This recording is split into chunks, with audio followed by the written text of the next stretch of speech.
Оройн тэргийн өрхөн үзэгчтэй оргил цаг мэдээллийн хөтөлбөр эхэлж байна. 21 цагийн мэдээллийн хөтөлбөрөөр дамжуулан мэдээ сурвалжлагуудыг хүрэхэд бэлэн боллоо.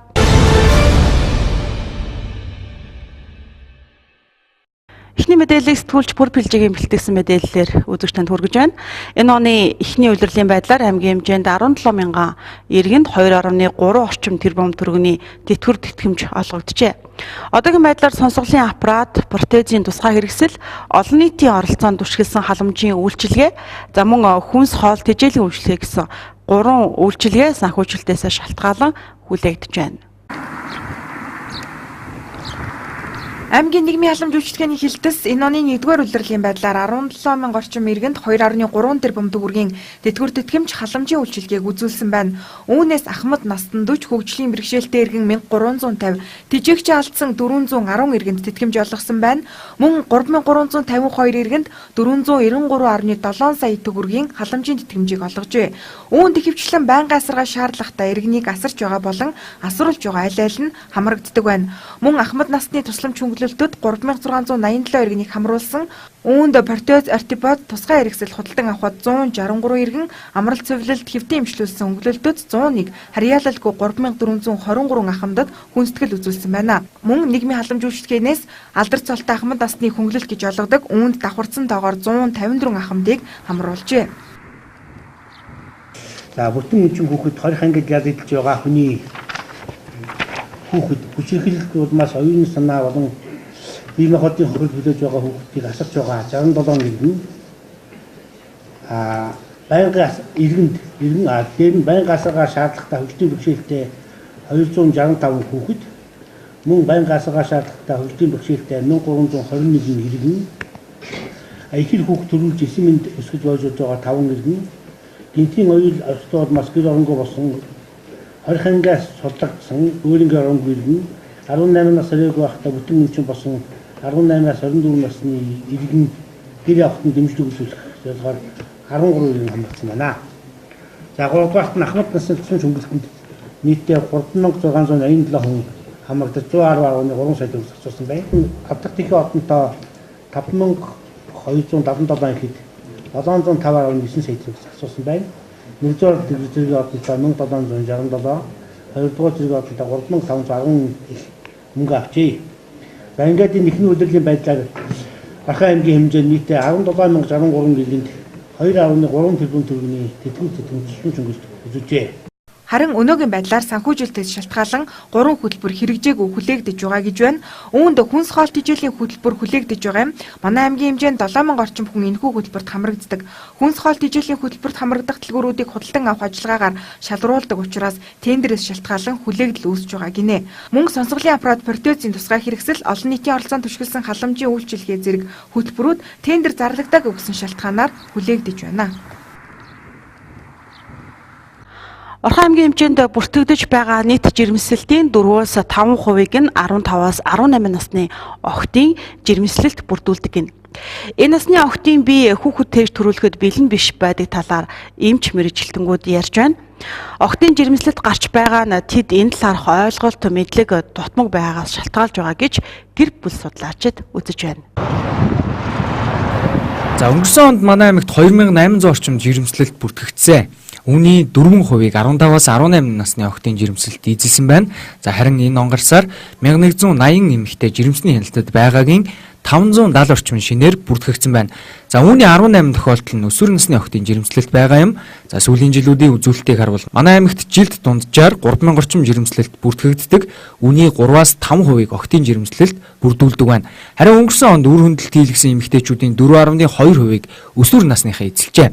За өсвөр нас гэдэг нь эрэгтний тогтолцоо бий болдог нас. Өөрөөр хэлбэл энэ насныхан хүүхэд тээж төрүүлэхэд хараахан бэлэн болоогүй байдаг талаар аймгийн эрүүл мэндийн газрын холбогдох албан тушаалтад хэллээ. Өсвөр насны жирэмслэлтийн үед бас тодруулж бас нэг хэдэн зүйл хэлье гэж бодож байна. Тэгэхээр өсвөр нас гэдэг маань өөрөө 10-аас 19 нас тийм ээ. Ер нь амьдралд бэлтгэгдэх үе. За мөн одоо эрэгтэн тогтолцооны хувьд ч гэсэн бэлтгэгдэж байгаа үе байдаг шүү дээ. Тэгээд энэ наснда жирэмслэн гэдэг бол тийм ээ. Одоо нөхөн үрчүүн тэр эрэгтэн тогтолцоо хараахан бэлтгэдэг байх үед жирэмслэн гэдэг нь бол өөрийнх нь амь насанд болон тийм ээ төрж байгаа хүүхдийн эрүүл мэндэд ч гэсэн маш их сөрөг нөлөөтэй байдаг. Тэгэхээр энэ дээр одоо өсвөр насны охтууд маань тийм ээ одоо нөхөн үржим эрүүл мэндийн боловсролыг одоо маш сайн эзэмших хэрэгтэй. Тэгэхээр энэ дээр одоо сургуулийн нийгмийн ажилтан, за мөн эцэг их тийм ээ, за мөн үе тэнгийн хүүхдүүдээс бас энэ зөв мэдээллийг авч одоо нөхөн үржим эрүүл мэндийн боловсролын мэдлэгийг ол дэвшлүүлэх чухал юм аа гэдэг одоо анзаарах хэрэгтэй. Тэгээд одоо өсвөр насны охтууд маань энэ өсвөр үеийн одоо клиниктэй одоо хандаж бас тусламж үйлчлэгийг одоо зөв тийм ээ эрт юм авах одоо боломж бүрдэж байгаа шүү гэдэг бас хэлмээр байна. За манай аймгийн хувьд охтын жирэмслэлтийн асуудал боддоор оршиж байгааг сая өгүүлсэн тоо баримтаас та бүхэн харсан байх. За тэгвэл хүүхэд бэлгийн боловсролын талаарх ойлголтоо сургууль болон гэр бүлийн орчноос олж авдаг. За тэгвэл ерөнхий боловсролын сургуулиуд ахлах ангид эрүүл мэндийн хичээл нэг хичээлийн жилд буюу жилийн хугацаанд 35 цаг орж байна. Өөрөөр хэлбэл 7 хоногт ганцхан цаг эрүүл мэндийн хичээл орж байгаа юм. За энэ хичээл 100% зөвхөн бэлгийн боловсролын асуудлаар биш, бусад асуудлаар ордог тул бэлгийн боловсролын энэ асуудал орхигдох хандлагатай байдаг байна. За түүнээс гадна манай аймгийн одоо ерөнхий боловсролын сургуулиудад нэг асуудал гарсан нь за сургуулийн захиргаа эрүүл мэндийн энэ хичээлийг орохдоо өөр мэрэгжлийн одоо багшийн цагийг гүйцээх зорилгоор жишээ нь физикийн багшийг эрүүл мэндийн хичээл заалгасан ийм тохиолдол өмнөх жилүүдэд гарч байсан байна. За яагаад өсвөр насны охид жирэмсэн болоод байна вэ гэдэг асуултанд гэр бүл судлаачид хэд хэдэн тайлбарыг хэлдэг. За тодорхойлбол тухайн хүүхэд нөхөн үржихийн боловсрол хангалтгүй, мөн эцэг эхчүүд хүүхдийнхээ энэ талын мэдлэгт анхаарал хандуулдаггүйтэй холбоотой гэнэ. Ерөнхий боловсролын сургуулийн ахлах ангид эрүүл мэндийн хичээл 7 хоногт 1 цаг буюу нэг хичээлийн жилд 35 цаг ордог. За энэ үеэр бие зөв авч явах болон харилцаа тэргүүтээ бусад төрлийн сэдвүүд ордог нь нөхөн үржихийн боловсролын асуудал орхигдох гол шалтгаан болдог байна. Мөн сургуулийн удирдлагууд өөр хичээлийн багшийн цагийг гүйцээх зорилгоор эрүүл мэндийн хичээл заалгасан тохиолдол манай аймагт гарчээ. За эрүүл мэндийн хичээл маань ахлах ангид 10-аас 12 дугаар ангид 7 хоногт 1 цаг руу 35 цаг ордог. За энэ бол эрүүл мэндийн болон биологи, биеийн тэмрийн багш нар бол заадаг. За өөрөөс үүдэлтэйгээр өнгөрсөн хичээлийн жилд бол бас нэг тулгымцсан асуудал гарсан. Тэрний үгээр эрүүл мэндийн цагийг ондоо мэрэгжлийн багш нарын цагийг гүйцээх зорилгоор багш нарт өгч ирсэн. Тэр асуудлыг бол энэ хичээлийн жил бол би бас бодлогоо хүрээнд шаардлага тавьж бас яг өөрийнхөө мэрэгжлийн бас хамааралтай тийм мэрэгжлийн багш нарт бол өгөхөөр тогтож бас энэ одоо ерөөдөө шийдэгцээ. За нэгэн сургуулийн орчинд нөхөн үржихийн болон бэлгийн боловсрол бага цагаар орж байгаа тул гэр бүлээс маш их зүйл хамаарч байгааг холбогдох мэрэгжлийн хүмүүс хэлж байгаа юм. Өөрөөр хэлбэл өсвөр насныхын ямар нэгэн эрсдэлд орохоос тэдний эцэг их сэргийлэх бүрэн боломжтой гэнэ. За үүний тулд хүүхдээ аль болох багаас нь нөхөн үржихийн бэлгийн боловсролын талаарх ойлголттой болгох хэрэгтэй ажээ. Мэдээж эцэг гэдэг бол хамгийн нийт төрөнд өөр хүүхдүүдтэй зохиох ёстой мэдлэг, гэр бүлийн талаарх боловсролыг зааж ойлгож сургах ёстой. Тэгэхээр өсвөр насны хүүхдүүдэд гэр бүлийн боловсролын талаар хамгийн одоо үндсэн чиг хандлага болох яг гэр бүлтэй болсны дараа бэлгийн харилцаанд орох ёстой. Энэ нь илүү зөв найдвартай арга юм а гэдгийг өөрсдийнхөө туршлага дээр, өөрсдийнхөө жишээн дээр энэ зүйлс дээр ингээд тулгуурлаа зааж өгч ойлгуулах ёстой. Гэтэл өнөөдөр эцэг эхчүүд маань энэ зүйлсүүдийг зааж хэлж ойлгоогүй байгаагаас болоод хүүхдүүд маань яг тэр насанд хүрээгүй байхдаа нийгмийн тэр харилцаанд орохоос өмнө энэ тал дээр алдаад байгаа. Тэгээ алдсан цагт нь эцэгчүүд маань яаж нэхэр эргээд нэг хүүхд рүүгээ чичлээд чи инглээ тэглээ гэж асуудлыг яриад. Тэгэхээр асуудлыг үүсний дараа биш, үүсгээс нь өмнө зааж чиглүүлж ойлгуулах хэрэгтэй. Тэхийн тулд гэр бүлийн боловсрол гэдэг зүйлийг анхаарах хэрэгтэй. Гэр бүлийн боловсрол дотор гэр бүлийн боловсрол дотор бэлгийн боловсрол гэдэг зүйлийг зөө ёсны анхаарах хэрэгтэй. Бэлгийн боловсрол гэхээр хүмүүс бэлгийн харилцаатай ингээ холиоддаг. Бэлгийн харилцаа бол өөр, бэлгийн боловсрол бол өөр. Бэлгийн харилцаанд орохын тулд энэ боловсрол, бэлгийн боловсролын талаар зөө ёсны мэдлэгтэй байх хэрэгтэй. Наад зах нь дүнгиж гэрэлсэн юм ихтэй би яг хизээ хүүхдтэй болох уу, хүүхдтэй болоход надад ямар тэмдэг илэрх үү гэдэг юм уу. Энэ зүйлсүүдийг жочролд орж гинт мэдхээс өмнө мэдсэн байх хэрэгтэй байхгүй. Сэтгэл зүйн хувьд ч гэсэн энэ нь илүү тайван арга зам. Тэгэхээр энэ зүйлүүд дээр эцэг эхчүүд маань өсвөр насны хүүхдүүд айл үршээ одоо өсвөр насны хүүхдүүд чинь 10 наснаас бараг миний юм ирээд байгаа штэ. Ингэж ирэхээс өмнө бүр баг балчраас нь зааж ойлгуулах хэрэгтэй. За дээр дурдсан үр хөндүүлсэн охтын тоо нэмэгдэх боломжтой талаар мэрэгжлийн үнэн ярьлаа. За учир нь хувийн хвшлийн эмнэлгүүд нууцаар үр хөндөх тохиолдол цөөнгүй байгаа гэж үздэг байна. Тиймээс ерөнхий боловсролын сургуулийн эрүүл мэндийн хичээлийн багш нар арга зүйдээ шинэлэг хэлбэрийг нэвтрүүлж олдож буй багахан цагаа үр дүнтэй болгох хэрэгтэйг нь за мөн өсвөр насны хүүхдтэй эцэгчүүд тэдэнтэй нээлттэй харилцаж хүүхдийнхээ нөхөр үржихүй бэлгийн боловсролд анхаарах хэрэгтэй ажээ. Хаврын хуурай шилтийн удирдал эхэлсэнтэй холбогдуулан галын аюулаас сэрэмжлэхийг анхааруулж байна. Өнгөрөх 3 дугаар сард аймгийн онцгой байдлын газарт 10 орчим удаагийн галт төмрийн дуудлага иржээ. За энэ нь ил задгай хог өвс шатааснаас үүдэлтэй байгаа гэдгийг онцгой байдлынхан хэлж байна. За манай аймгийн хувьд төмрийн зэрэглэлээр онцгой бүсэд ордог гэдгийг ч энэ удаагийн мэдээлэлээр дамжуулан олон нийтэд сэрэмжлүүлж байна. Хаврын хуурай шилтийн өдрүүдэд салхи шуурга дэгдэж галт төмрийн аюул гарах нь нэлбэг тохиолддог. Галт төмөр гарах гол шалтгааны дийлэн хувийг иргэдийн хахарамжгүй байдлаас үүдэн гардаг байна. Тухайлбал хашаа хорогоо цэвэрлэж, хатсан шарилж өвсөө шатах, үнс нурам татсан тамхины ишээ гүйц тундрахгүй орхих, хаврын уран дулаан цагт ой хэр салхин гарах нэрийдлэр ил задгай галаасах гих мэтчлэн бидний гаргасан санаатай санамсаргүй үйлдэл болгоноос галт төмрийн аюул гарах эрсдлийг бий болгодог. Өнгөрөх 3 дугаар сард онцгой байдлын газарт нийт 10 удаагийн галт төмрийн дуудлага ирснээс 50% нь зөвхөн ил задгай хогоо шатааснаас үүдсэн дуудлага байжээ. Иймээс аймгийн онцгой байдлын газраас гэр орооллын хэмжээнд галын аюулаас урьдчилан сэргийлэх үзлэг шалгалтыг зохион байгуулж байна. За үүнтэй холбогдуулаад манай онцгой байдлын газрын аль пакстер бие бүрэлдэхүүнүүд одоо гэр ороолол за мөн ил задгай хашаа ороонд хог шатааж байгаа хэсгүүдэд одоо галын аюулаас урьдчилан сэргийлэх үзлэг шалгалтыг зохион байгуулж явуулж байгаа.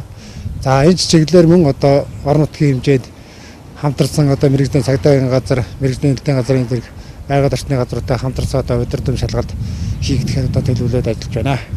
Өнгөрсөн жилүүд гарсан одоо галт төмрийн хэргийг хэн шийдвэрлэх журам гэж байдаг. За энэ журмын дагуу одоо хуучин болон захиргааны хариуцлагын тухай хуулийн 29 эстрэг 1 зааснаар иргэнийг 1000-аас 50,000 төгрөг.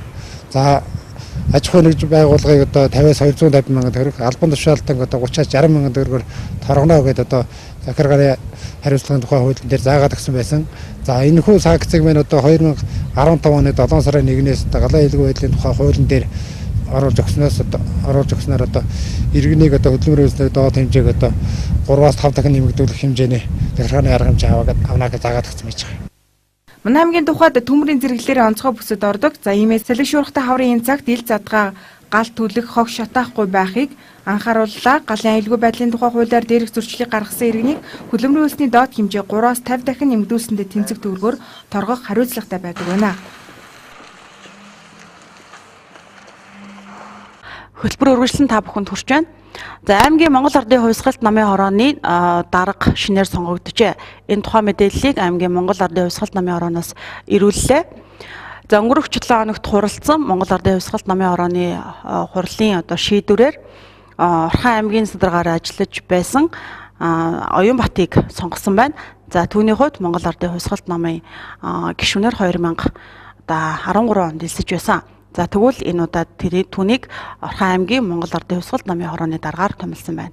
Аймгийн Монгол Ардын хувьсгалт намын 1000-ийн 3 дугаар баг чуулган болж өнгөрчээ. За уг чуулганд Монгол Ардын хувьсгалт намын нарийн бичгийн дарга удвал оролцсон байна. За энэ хүү чуулганаар аймгийн Монгол Ардын хувьсгалт намын анхан шатны байгууллагуудын ажлыг сайжруулах, бэхжүүлэх талаар хийгдэж байгаа ажил цаашид тавих зорилтуулан намын дотоод зохион байгуулалт 2015 онд хийсэн ажлын тайлан намын 1000-ийн дарга сонгох зэрэг асуудлуудыг хэлцжээ.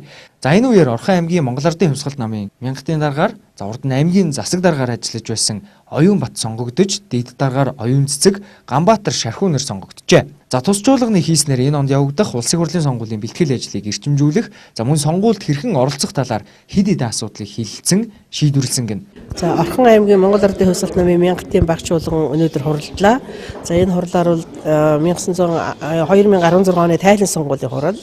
За нийт бүх гишүүдийн эрх одоо гишүүдийн 72% нь хуралдаа оролцлоо Монгол Ардын хувьсгалт намын гишүүд.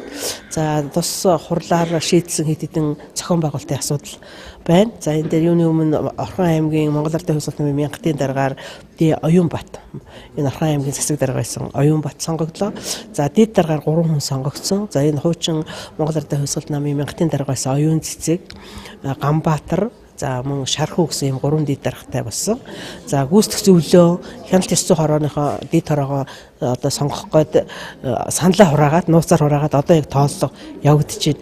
За ингээд өнөөдөр Орхон аймгийн Монгол Ардын Хувьсгалт намын мянгатын тайны сонгуулийн хурал болсноор бол тухайн одоо орон нутгийн намын байгууллага бол 2016 оны улсын их хурлын сонгуулийн бэлтгэл ажлыг эрчимжүүлэх энэ ажилда өнөөдрөөс эхлээд орж байна гэж ойлгож байна. За аймгийн Монгол Ардын Хувьсгалт намын мянгатын даргаар сонгогдсон Оюунбатын хувьд урд нь аймгийн засаг даргаар ажиллаж байснаас гадна саяхны хүртэл аймгийн гайлын газрын даргын албыг хашиж байсан. За олон нийтийн дунд нэр хүндтэй улс төрчдийн нэг юм. За түүнээс гадна Монгол Ардын Хувьсгалт намын мянгатын 3 дугаар чуулганаар намын нийт гишүүдийн 72% нь оролцож санал бодлоо илэрхийлсэн байна. За чуулганд оролцсон гишүүдийн хувьд намын үйл ажиллагааг сайжруулах, за эх сонгуулийн үед хэрхэн ажиллах зэрэг асуудлуудыг голчлон ярилцжээ. Өнөөдөр манай Монгол Ардын Хувьсгалт намын 3 дугаар баг чуулган чууллаа. Тэгээд өнөөдөр төвөөс орон нутгийн төлөөлөгчд маань бас зүүн хорооныхон маань гэдэг ирцгаасан. Тэгээд өнөөдөр бас намын бүтэц зохион байгуулалтын талаар ер нь цаашдаа намын үйл ажиллагаа ямар байх вэ? Ер нь одоо сонгуульд оролцох уу? Энэ дотоод ажил яаж зохицуулж явуулах уу? Ер нь олон талын сайхан семинар зөвлөгөөнүүдийг өглөө. Тэгээ бид нэр үйл ажиллагаамаа сайхан болж өндөрлөө. Тэгээд өнөөдөр баг хурлын чуулган маань амжилттай сайхан болж гишүүд бид нэр бас төвчтгэлтэй оролцож одоо цаашдаахан өөрийн зорилгондоо нэг санаа нэгдмэл зорилготой ороход бэлэн боллоо. Ийм сайхан айтайхан чуулган маань чуулж төгсөж байна да. За яг би Монгол Ардын намд 60 онд эвдэн гишүүнээс намд элсэн. Тэгээд тэргээр одоо явсаар бол энэ намд л одоо ингээд явж л байгаа. Энэ хурал суугаад тэгээд даргыгаан том л. За мөн намын гишүүд эрх сонгуулийн үйл ажиллагаанд илүү их хичээж, намын доторх менежмент зохион байгуулалтаа төлөвлөж, идэвхтэй оролцсон гэдгээ мэдгдсэн гин. Аймгийн замын цагдаагийн тасагт 3 дугаар сард ихтэл явган хүний гарц нэвтрэх журамд жүртсэн 81 жолоочид 779 мянган төгрөгийн торгуулийн арга хэмжээг авчээ. Хотын төвийн хэмжээнд нийтдээ одоогийн байдлаар 73 гарц байдаг тухай аймгийн замын цагдаагийн тасгаас мэдээллээ.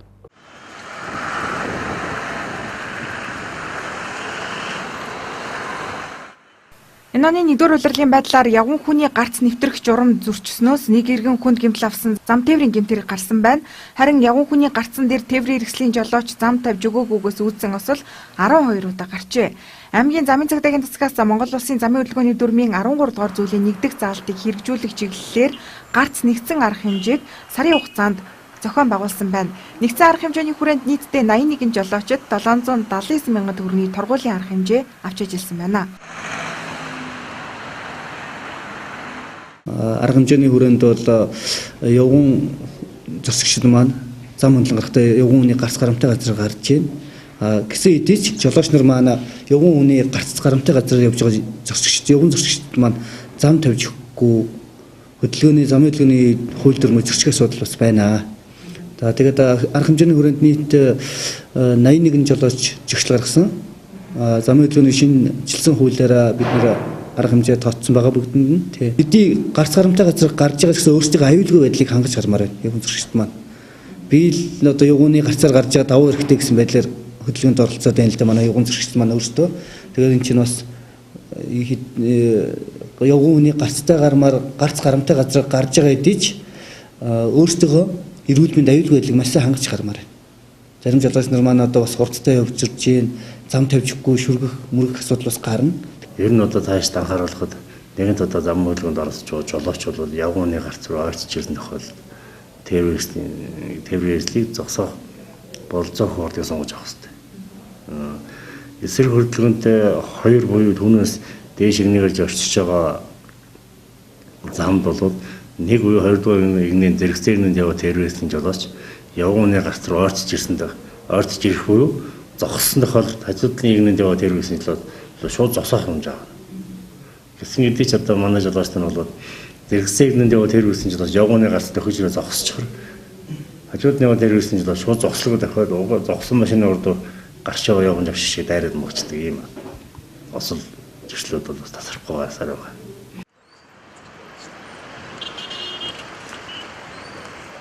Манай аймгийн төвийн хэмжээнд нийтдээ 73 гарц байдаг бөгөөд өнгөрсөн жил замын хашлах саадыг сэтэлж явган зам гаргасан гарцуудыг хааж цэгцэлсэн байна.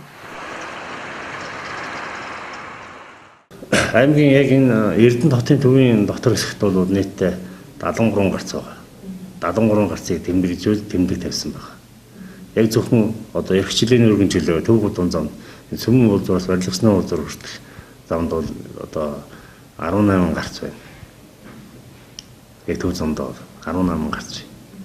Урд нь бол хаамаагүй одоо замын хашлага саадыг ингээл сэцэд татаа явган зам аргаал зам руугаа оруулцдаг. Жавших хэсэг орсон өнөө гарц байдгүй. Ийм гарцууд бол зөндөө байсан. Өнгөрсөн жил бид нэр 15 онд автогчуулах газартай хамт орж байгаа. Тийм юм гарцуудыг хаагаад яг одоо үндсэн гарц нь 18 байх юм байна. 18 гарцаараа цаашаа жавших хэсэг гарангууд дээр төв замын хажуугийн саадыг гардаг юм гарцтай давхар холбож өгсөн байна. Замын хөдөлгөөнд оролцож байгаа тээврийн хэрэгслийн жолооч явган хүний гарцанд ойртон ирсэн тохиолдолд гарцаар гарч байгаа явган зорчигчид зам тавьж өгөх үүрэгтэй явган зорчигчид замын хөдөлгөөнд оролцохдоо гарцын тэмдэглэгээтэй эсгээр гарах ингэхдээ аюулгүй байдлаа хангаж анхаарал болгоомжтой зорчих хэрэгтэй гэдгийг санууллаа.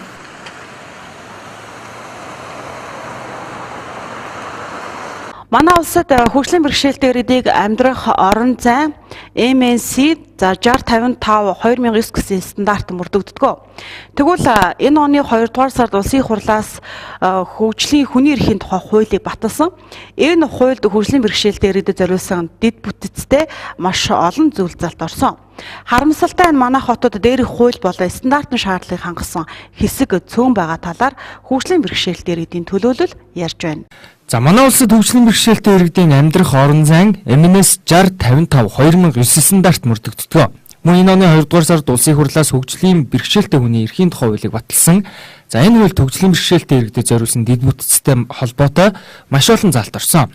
Харамсалтай нь манай хотод дээрх хууль болон стандартын шаардлагыг хангасан хэсэг цөөн байгаа талаар хөгжлийн бэрхшээлтэй иргэдийн төлөөлөл ярьж байна. Тодорхойлбол төрийн байгууллагууд нийтийн тээвэр, орон сууц гээд бүх хэсэгт хөгжлийн бэрхшээлтэй иргэд зорчиход хүндрэлтэй байдаг байна. Стандарт гэж ярихаас өмнө яагаад энэ стандартыг гарах болов, энэ хуулийг гарах болов гэдэг үндслийг нэрэл л да. Тэгээ Монгол улс ингээд Аз намхан далайн эмчооны стратеги гэдэг бодлого байд. Тэгээ энэ нэгдөө орсон. Одоо сүүл 15 жилд энэ хөгжлийн бэрхшээлтэй иргэдийг 15 оноос хойш хөгжлийн хөтөлбөрт хөгжлийн бэрхшээлтэй хүмүүсийн оролцоог хангахна гэдэг энэ 13 оноос 2022 он хүртэл хөтөлбөр ингээд нэгдсэн үндэсний агуулгыг хэрэгжүүлж байгаа. Энд ингээд Монгол улс нэгдээ орсон учраас олон улсын өмнө хүлээх нэг үүрэг хариуцлагынхаа өрөөнд энэ хуулийг шинчилж хүмүүсийн эрхийг бодит болгоё гэдэг асуудал гарсан. Инхинд бол юу гэсэн хөгжлийн бэрхшээлтэй иргэдийн оролцоог нэмэгдүүлэх гэсэн тийм. Оролцоог нэмэгдүүлэхийн тулд ийм стандарт барилга хот байгуулалтын ийм стандарт байдаг юм байна л да. Тийм тооцоо орон зай үндсэн шаардлага гэдэг энэ 2009 онд хэвлэлтэн гарсан. Дахиад энэ сая бас дахиад өөрчлөгдсөн бас энэ хуулиар дайр хэвлэлтэн арга багшин. Тэгээд энэ стандартыг одоо мөрдүүлээ, хуулийн стандартын мөрдүүлж ажиллая. Тэгээ энэ стандарт юу нийцж гэнэ үгүй энэ асуудлууд нь тий нэлээ олон стандарт байгаа юм чинь. Бис газрын стандартаас ахуулаад тий гიშгүүр шат тий байруул бүх стандарт ингээд байгаа. Тий бол мэдээж хангалттай байгаа л да. Хангалттай байгаа. Нийтийн тээвэрт ямар байгаа? Эрдэнэтийн нийтийн тээврийн асуудлаар бол тэгээд яриад ирнэ хэцүү шүү дээ. Тий. За тэгвэл энэ төрлийн дэд бүтцийн хүртээмж аль төвшөнд байгааг тогтоох 11 хүний бүрэлдэхүүнтэй ажлын хэсэг байгуулагдсан байна. Тэд хотын хэмжээнд байгаа нийт объектоос 13 цэгийг сонгожээ. Мөн авто замын 3 уулзууруулан гарц гарам зогсоол талбайд хөгжлийн бэрхшээлтэй иргэн зориулсан дэд бүтцийг хэрхэн шийдсэнийг судлах юм байна. За судалгаа хийх хэсгүүдийг хөгжлийн бэрхшээлтэй иргэд өөрсдөө сонгосон гэнэ. Орхон аймгийн нийгмийн албан жүжигчдийн нэгдсэн Орхон аймгийн засаг даргын хамгийн газар хамтарсан судалгааны үнэлгээний ажил болох дээр аймгийн засаг даргын захирамжийн дагуу 11 хүний бүрэлдэхүүнтэй байгуулагдсан байгаа. Энэ нь болохоор нийгмийн албан жүжигчдийн ерхий газрын удирдамжийн дагуу зохион байгуулагч байгаа хөгжлийн бэрхшээлтэй иргэдийн дэд бүтцийн хүртээмжийн судалгааны ажил юм байгаа юм л да. Тэгээд энэ ганцхан халамжаас гэлтгүй мэрэгжлийн хяналт стандартчлал хэмжилзөө тэгээд барилга хот байгуулалтын газар гэсэн төрөл бүрийн байгууллагуудын төлөөлөл зайлшгүй байх шаардлага гарсан. Тэгээд үүний дагуу 11 хүний бүрэлдэхүүнтэй гишүүд маань ажлын хэсгээ хуралдуулж төлөвлөгөө гарган ажиллаж байна. Энэ төлөвлөгөөнд болохоор 13 объект сонгогдсон, 3 уулзууд сонгогдож, гарц гарan болоод бусад авто зогсоолуудаа бид нар барилга байгууламжаа даган ингэж явахаар шийдвэрлэгдсэн байгаа. Тэгээд 12 сарын үгүй засах уу 16 оны 4 сарын 12-ны өдрөөс 14-ний өдрийн 3 өдрийн юм ажиллагаа. Тэгээд энэ судалгаа үнэлгээний ажлын маань нэгдсэн дүн тайлан болохоор 4 сарын 22-нд ерөнхий газар руу хүргэгдэж, улмаар энэ нь болохоор хөгжлийн бэрхшээлтэй хүний эрхийн тухай шинэ хууль батлагдсан байгаа л да. Энэ хууль арайхандаа хэрэгжиж эхлээгүй байна. Гэхдээ энэ хуулийн хүрээнд болохоор бүх төрийн болоод аж ахуйн нэгж байгууллага маань хөгжлийн бэрхшээлтэй иргэдийн одоо чөлөөтэй үйлчилгээ авах, чөлөөтөөр зорчих ийм боломж болцоог хэрхэн бүрдүүлсэн байна. Цаашид юун дээр анхаарч ажиллах уу гэдэг ийм л том асуудлыг шийдвэрлэхэд энэ судалгааны ач холбогдол оршиж байгаа. Гэхдээ нэг дор одоо бүх асуудал шийдвэрлэгддэг юм байх бас биш. Тийм учраас энэ судалгааны ажил ингэж явагдана. Дараагийн хийх ажлынхаа төлөвлөгөөнд одоо дид үтцтэй чухам юуг нь тусах уу, яаж стандарт юунда юуг нь тусах уу гэдэг ч юм уу те. Ерөнхийдөө чиглэлээрээ манай төрийн байгууллагууд болоод аж ахуйн нэгж байгууллагууд хөгжлийн бэрхшээлтэй иргэдийн үүднээс харж үзэж энэ бүх асуудлаа тусахад энэ судалгааны гол ач холбогдол нь оршиж байгаа. За сонгогдсон эсгүүдийг дөрөвдүгээр бүсийн онцлогын эмчилгээний төв, хаан болон төрийн банк, уур хачин соёлын ордон, хүлэг, хангаан бүс судалдааны төв, нийгмийн халамж үйлчилгээний хэлтэс, Баян өндөр сумын засаг даргын намын газрын байр зэрэг объектууд багтаж байна. За эдгээр газрууд нь хөгжлийн бэрхшээлтэй иргэд хамгийн их зорчдог хэсэг гэж үзсэн байна. За судалгаа энэ сарын 12-наас 14-ний хооронд явагдана. За судалгааны дүнг нийгмийн халамж үйлчилгээний ерөнхий газарт хүргүүлэх гэн. За уг судалгаа хийгдснээр бүх асуудал шийдэгдэн гэсэн үг биш гэдгийг холбогдох албан тушаалтнаа онцоллоо. За учир нь уг судалгааг үндэслэж цаашид хийх ажлаа тодорхойлох зорилготой ажээ. Мэдээллийн ус бүр харилцагч байгууллагуудын шинэ мэдээллийг танд хүрэхэд бэлэн боллоо. Тэгвэл эхлэлгүүрийн 3 дугаар давхурт Турк улсаас шууд нийлүүлэн оруулж ирдэг Туркийн арьсан гутлын агуулга чөлөөлөх хямдралтай худалдаа эхэлсэн байна. Эрдэмтчүүдэд зориулж өрөө 7 хоногийн хугацаатай бүх бараагаа 70-аас 90 орчим хувийн хямдралтай үнээр худалдаалж эхэлжээ.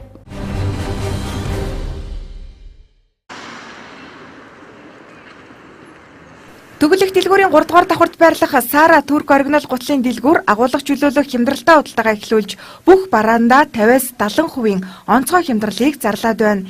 Энд Турк улсаас оруулж ирсэн цэвэр арьсан, чанартай, загварлаг, урт төрүйтэй болон төрүйгүй, өсгийтэй өсгийгүйгээд сонголттой хавар намрын гутал, сандал 50-70 хүртэл хувиар онцгой хямдраад байгаа юм. Мөн тус дэлгүүрийн бэлэн хувцснууд хямдарсан, зуны болон гоёлын даашинз, хавар намрын болтой, өмд, ажил хэрэгч хослол гэд хамгийн шинэлэг загварын бэлэн хувцснууд 80 хүртэл хувиар хямдраад байна. Мэдээж бүх бараа Турк улсаас оруулж ирсэн гэдгийг онцлон сануулъя. Бүсгүйчдэд та бүхэнд Турк улсаас ирсэн 100% арьсан зуны болон хавар намрын гутал санал болгож байна. Бүсгүйчдэд яараарай манайх агуулга чөлөө худалдаа явагдаж байгаа тул 14 хоногийн дотор хугацаатай үйлчлэгээ явуулж байна. Бэлэн хувцсандаа бол манайх 80%, хавар намрын гуталтаа бол 50-70% хямдарсан байгаа.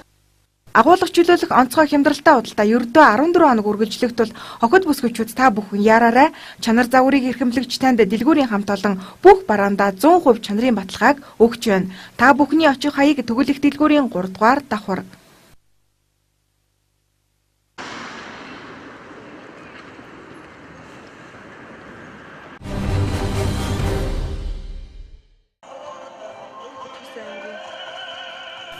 Сохо тавилгын дэлгүүр нь Дархан хотноо Дархан их дэлгүүр, Эрдэнэт хотноо Бараан захын хойно Тэтэ худалдааны төв, Улаанбаатар хотноо Сохо олон улсын тавилгын их дэлгүүр зэргээр Монголын гэр ахуйн болон албан тасалгааны тавилгын худалдааны зах зээлд манлайлан үйл ажиллагаагаа явуулж байна. Дахин давтагдчихгүй загвар онцлогийг шингээсэн олон улсын үзэгсэл худалдаанаас шалгарсан Итали, Франц, Польш, Хятад, Малайз зэрэг орнуудын брэнд тавилгуудыг худалдаалж байна.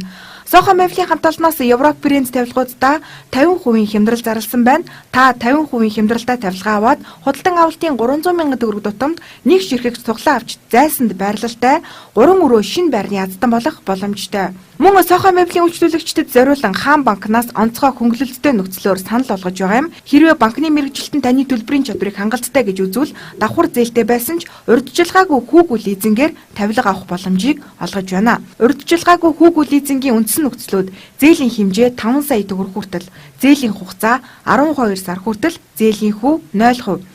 Монголын хамгийн том шагналын сантай 3 жив автомашин, дээр нь 3 өрөө шинэ байр суглаад худалдааны 4 дахь тохирол 2016 оны 4-р сарын 24-ний өдөр болж нийт 100 ацтан тодорно. Хэрвээ та супер хонжрууд болох зайсанд байрлалтай 3 өрөө байр, 3 өрөө байрны иж бүрэн тавилга, 2 өрөө байрны иж бүрэн тавилга, 1 өрөө байрны иж бүрэн тавилга, унтлагын өрөөний иж бүрэн тавилга, зочны өрөөний иж бүрэн тавилга гэх мэт 100 ширхэг томоохон хонжруудын ацтан болохыг хүсэж байгаа бол Сохо мебель рүү яараарай. Мөн та 2016 оны шин загварын Европ брэнд тавилгуудыг хаан банкар дамжуулан урьдчилгаагүй хүүгүй лизингээр авах томоохон боломжийг танд олгож байна.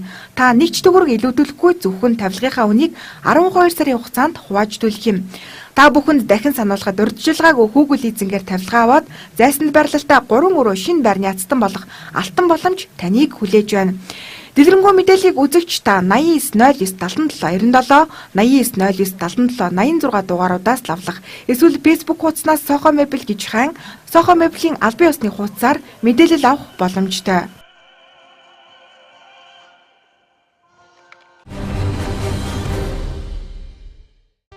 Чухал амжилт мэргэжлийн сургалтын төв нь 2008 оноос эхлэн тасралт үйл ажиллагаа явуулж ирсэн бөгөөд 2015 онд нийт 3000-аад хүнийг мэргэжлийн сургалтанд суралцуулснаас 70-80% нь ажлын байранд үн төлбөргүй зууштуулан ажилтай орлоготой болсон байна. Үсчин гоо сайхан, мейкап, шивэс, маникюр, педикюр, тогооч, оюутны сүр, хүнд машин механизм, гар утас засвар, няруу нэгтлэн, цэцэрлэгийн туслах багш, компьютер график дизайн зэрэг сургалтууд явагдаж байгаа бөгөөд 2016 оноос талх нарийн бов, гагнуур, хөдөлмөрийн аюулгүй байдал, эрүүл ахуйн ажилтан бэлтгэх сургалтуудыг шинээр нэмж амжилттай явуулж байна. Нийгмийн хямралын эсрэг төр үзэсгийн бодлогыг сурчлага, бодлогыг хэрэгжүүлэх үүднээс доор хаяж бид 16 онд мянган суралцаа төгссөн хүнийг бол ажилд оруулах ийм аян үг нь өрнүүлсэн байгаа. За тохиолчлын сургалтын маань сонгон суралцсанараа өдөрт бол 4-5 төрлийн хоол хийдэг, сургалтаа төгсөхдөө 60-70 төрлийн хоол хийж сурдаг байгаа. За үүнд нийтийн олон чиглэлээр хоол зааж байна. Аз хоол, Европ хоол гэх мэт чинь бид нар бүх төрлөөр сургалтаа явуулдаг байгаа. Сургалтын маань давуу тал гэх юм бол сургалтын төвөөс материалын баазаар 100% хангадаг учраас сурагчид маань маш их сэтгэл дүүрэн суралцдаг байгаа. Залуусыгаа зорилготой өрхийн тулд чухал амжилт сургалтын төвийг зарим ирж суралцаарай гэж уриалмаар байна. За би энэ Өвөрхангай аймгийн Харин сумаас ирж энэ чухал амжилтын нарийн баавны сууж байгаа. Би энэ сургалтанд сурснараа одоогийн байдлаар бялуу, эклер, пицца, үрлээд гэх мэтчтэн бүтээн хийж сурж байна. Би энэ сур төгсөөд сумдаа очиж жижиг цех байгуулж ажиллах зорилготой байгаа. Өсний сургалтын сурснараа хүүхдүүд маань юу үзэх ёстой вэ гэхээр өсний бүтцээс өсний гажиг, ус угаах, тэжээлийн тос дүрхэх, эрэгтэй эмэгтэй тайралтууд, будаг тэжээлийн тос.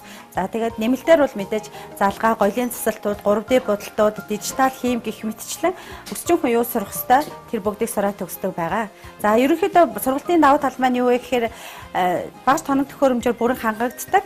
За хүүхдүүд маань ерөнхийдөө бол яг хагас ганцаарчлсан хэлбэрээр эмэгтэй ус тайралт, эрэгтэй ус тайралт, шулуун хийм, буржгар хийм бол бүгдийг сурсан байгаа. Би маш олон сургуулиудаас чухал амжилтыг сонгосон байгаа.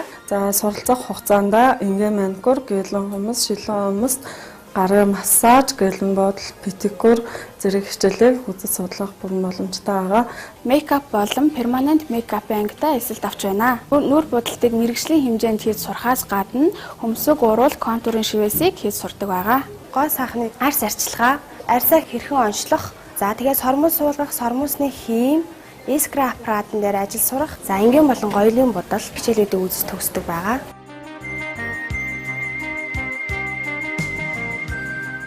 За манай ангид суралцсанаар хүний биенээс хэмжээ авдаг гэж эсвэр зөөхин. За эсвэрээ хийж бас тэрийг ойноол гэсэн үг шүү дээ, тийм ээ. За манай төгсөж байгаа улсуудаас хамгийн дээд нь 10-аас 15 бүтээл хийдэг, багтаа гэхэд 5 бүтээлээ хийдэг байгаа. Технологийн дагуу суралцдагаараа давуу талтай. Санхүүгийн тайлангууд, мөн татврын тайлангууд, үүн дотор нийгмийн даатгалын тайлан, хувь хүний орлогын албан татврын тайлан, аж ахуйн нэгжийн орлогын албан татврын тайлангууд, нэмийн үртгийн тайлангуудыг гаргаж хэмээр бол илгээжүүл сурах юм аа. Газар широоны барилга байгууламж уулуурхад бол манай бүх төрлийн машин механизмууд ажилладаг учраас тэр төрлийн операторууд бол маш их шаардлагатай байдаг. Багш маань бидэнтэй сайн тулж харьцдаг болохоор ер нь хичээлүүдээ гайг ойлгож байгаа. Машины бүтэц зохион байгуулалт, ажиллагаа, за тухайн үед ингээ ямар ажиллагаатай байдгийг дотоод бүтцийн талаар ерөнхийдөө үзэн мөн хөдөлмөр хамгаалал аюулгүй ажиллагаа талаас.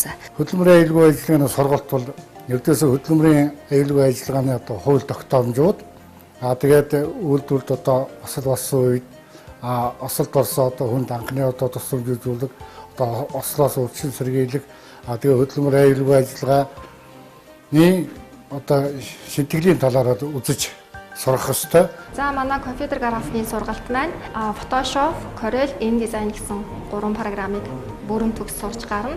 Онлайн хувьд бол одоо элементүүдээ одоо үзэхээс гадна схем уншиж сурна. Дадлагын хувьд бол бүх төрлийн гар утсыг задлах, угсрах, гагнуурын алхаар яаж ажиллах вэ, үлээдэг алхаар яаж ажиллах вэ гэх мэт бүх төрлийн хичээлийг ордог байгаа. Манай сургалтын төвд 30% хөнгөлтөөр сурах бүрэн болцоо таанах байна. Манай сургалтын төвийг одоо мэргэжил эзэмшээд бидээр одоо ажлын байрны жуулчлууд ажилтаа орлоготой болох сайхан бололцоо та бүхэнд байна. Та бүхнийг чухал амжилт сургалтын төвд хүрж байна. Манай хаяг Баянгол дүүрэг 1-р салбар, 3-4-р хороолол, хуучнаар ас хүүхдийн эхлэлгүүрийн замын урд Косо төвийн 3 давхар. 2-р салбар, Багшин дэдийн замын урд UDH төвийн 9 давхар. 3-р салбар, Сансрын Ондрон Балазагийн 4 давхарт 405 тоо. Өөрөөр мэдээллийн хөтөлбөр өндөрлөж байна. Анхаарлаа хандуулсан танд баярлалаа. Маргааш 5 гараг мэдээллийн хөтөлбөрөөр орон нутг төрөнсөн мэдээ сурвалжлагуудыг хүргэх болно. Хөтөлбөрийг сошиал буюу захин ертөнцид та Эрдэнэ ТV-ийн мэн болон NBTV-ийн мэн гэсэн сайтаас хүлээн авч үзэх боломжтой. Оргил цаг мэдээллийн хөтөлбөрийн хамтран ажиллагч Монголын үндэсний олон нийтийн телевизийн Монголын мэдээ агентлаг, за мөн Eagle News мэдээллийн хөтөлбөр, TV5 телевизийн цаг мэдээллийн хөтөлбөртөө бид хамтран орон нутгийнхаа мэдээ сурвалжлагуудыг хүргэж байна. Хөтөлбөрийн төгсгөл та бүхэн цагаараа мэдээллийг хүлээн авч үзээрэй. Баярлалаа, баяртай.